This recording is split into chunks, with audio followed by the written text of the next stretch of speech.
Bonjour à tous et bienvenue dans cette nouvelle vidéo dédiée à la Power Platform. Dans cette vidéo, nous allons nous intéresser au licensing de Power Apps.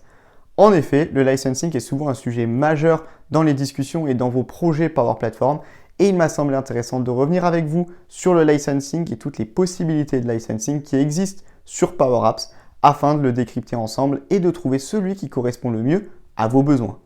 Comme d'habitude, si cette vidéo vous aura plu, je vous inviterai à laisser un like sur cette vidéo. N'hésitez pas à me poser vos questions relatives au licensing. J'essaierai de vous aider du mieux que je peux. Et enfin, si vous souhaitez être toujours tenu au courant des dernières nouveautés qui touchent à la Power Platform, je vous invite bien évidemment à vous abonner à la chaîne.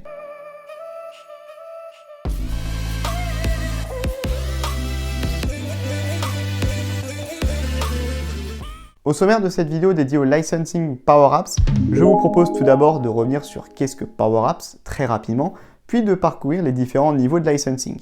Ça va être le licensing dans Office 365, dans Dynamics 365, les licences par utilisateur, les licences par application, et à la fin, je reviendrai aussi très rapidement sur des notions de portail et sur AI Builder. Tout d'abord, qu'est-ce que Power Apps? J'ai déjà fait une vidéo sur le sujet qui s'affiche en haut à droite de votre écran et qui explique tout simplement qu'est-ce que Power Apps avec notamment des démonstrations. Power Apps, très rapidement, c'est la création d'applications en low-code et en no-code à l'intérieur de la Power Platform. Power Apps, c'est des applications à usage interne mais aussi à usage externe que vous allez pouvoir partager dans votre organisation ou bien avec vos partenaires par exemple. Et enfin, Power Apps, c'est aussi l'interconnexion des applications avec des processus automatisés possibles dans Power Automate, de l'analytique business avec Power BI ou bien des chatbots avec Power Virtual Agent. Le premier niveau de licensing de Power Apps, c'est dans Office 365. Ce sont les licences seeded. En effet, en fonction de votre plan Office 365, vous pouvez retrouver à l'intérieur la possibilité d'utiliser Power Apps. Vous allez être limité notamment en termes de connecteurs.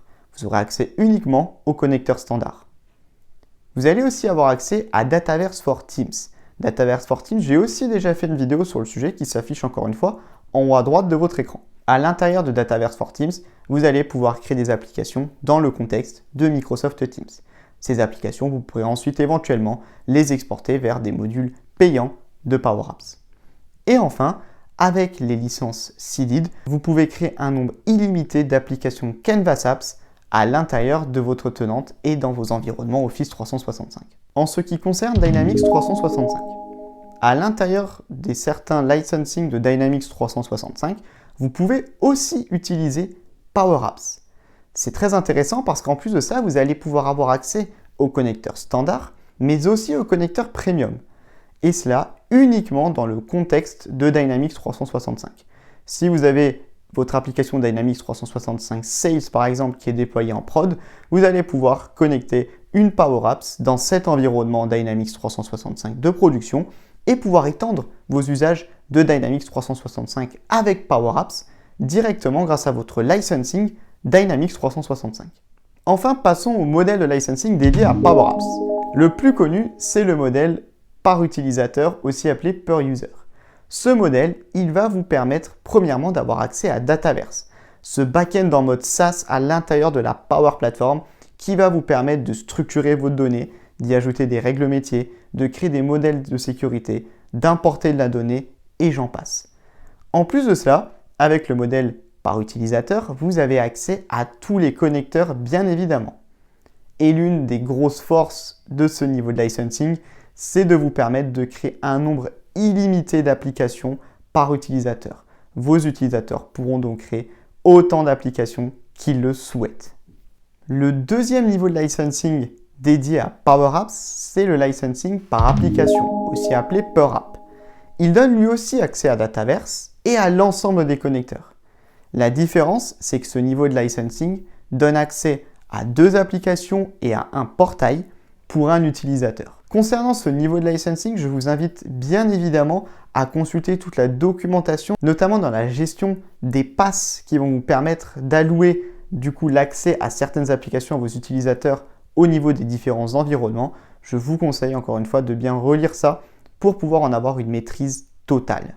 Ici, je vous ai ajouté aussi quelques informations très importantes concernant les 2 niveaux de licensing qu'on vient de voir, le par utilisateur et par application. Ces deux niveaux de licensing comprennent aussi l'utilisation de Power Automate dans le contexte des applications. Vous créez une application, vous pouvez utiliser bien évidemment Power Automate et toutes les capacités de Power Automate en le connectant directement à cette application. C'est quelque chose qui est possible et qui est très recommandé d'utiliser et à mon avis, vous ne manquerez pas de l'utiliser. Enfin, le deuxième point sur lequel je voulais revenir concernant les deux types de licensing, c'est le storage. En effet, chacune des licences que vous allez prendre va vous donner accès à un niveau de storage additionnel. Vous avez déjà un niveau de storage de base lorsque vous utilisez une application, mais après, en ayant 20, 30, voire 100 et 1000 applications, vous allez augmenter votre niveau de storage pour pouvoir tout simplement amortir toutes les applications qui vont être créées. Et enfin ici, ce qui est important de retenir pour le storage, c'est que vous pouvez, en cas de saturation du storage, acheter des add-ons qui vont augmenter à chaque fois d'1 gigabyte directement la sélection, par exemple le file, le database ou vos logs directement à l'intérieur de votre tenante pour avoir une capacité additionnelle. Et enfin, le dernier point, il concerne le nombre d'API calls. Donc concernant les appels d'API, ils sont référencés juste ici. Et ici aussi, ce qui est surtout très important de retenir, c'est que vous pouvez aussi augmenter par tranche de 10 000 API calls votre capacité d'API call directement en achetant des add-ons. Donc là, ici aussi, si vous êtes à un niveau où vous êtes saturé, on peut bien évidemment étendre pour pouvoir subvenir à vos use cases et à la demande accrue qui arrive. Concernant Portail, aussi appelé Power Apps Portal, ici, ce qui est juste très intéressant de se souvenir quand on parle de Portail, c'est qu'il y a deux niveaux de licensing. Le premier, c'est un niveau de licensing pour des utilisateurs authentifiés, donc à l'authentification, donc au nombre de logins, de personnes qui vont se connecter à votre portail. Et le deuxième niveau de licensing pour Power Apps Portal, c'est un licensing qui va être au nombre de pages vues. C'est beaucoup plus recommandé pour des utilisateurs qui sont bien évidemment non authentifiés. Et il y comprend du coup un nombre de pages visibles et c'est une facturation qui s'effectue au nombre de pages visitées. Ici aussi, très important à retenir, c'est qu'on peut bien évidemment aussi prendre des add-ons pour ces deux niveaux pour pouvoir étendre directement l'utilisation et les capacités de vos portails. Et enfin, le dernier point que je voulais aborder ici, c'est AI Builder, les fonctionnalités d'intelligence artificielle en low-code à l'intérieur de la Power Platform. Il faut savoir que tous les niveaux de licensing ne comprennent pas de crédit AI Builder. Il faut savoir qu'AI Builder est donné sous forme de crédit. Lorsqu'on achète un premier pack de crédit, il comprend 1 million de crédits qu'on peut utiliser dans AI Builder pour créer des modèles d'intelligence artificielle. On peut ici aussi, bien évidemment, acheter des add-ons pour étendre par tranche de 1 million de crédits. Je sais, vous me dites, qu'est-ce que représente 1 million de crédits? C'est très simple.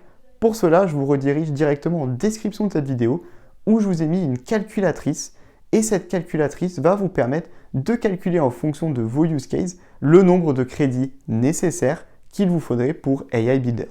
Cette vidéo qui touchait au licensing de Power Apps est à présent terminée. J'espère sincèrement que cette vidéo vous aura permis d'avoir une vision plus claire des différents niveaux de licensing de Power Apps. Cela peut vite devenir un petit peu plus compliqué pour certains cas. N'hésitez pas à me partager des cas où vous vous posez une vraie réflexion sur le bon niveau de licensing nécessaire pour vous dans l'espace commentaire. Je ne manquerai pas d'y répondre du mieux que je peux pour vous guider. N'hésitez pas aussi à laisser un like sur cette vidéo si celle-ci vous aura éclairé sur les différents niveaux de licensing de Power Apps. Et enfin, si cette vidéo vous aura plu, je vous inviterai aussi bien évidemment à vous abonner à la chaîne pour suivre mes prochaines vidéos dédiées à la Power Platform.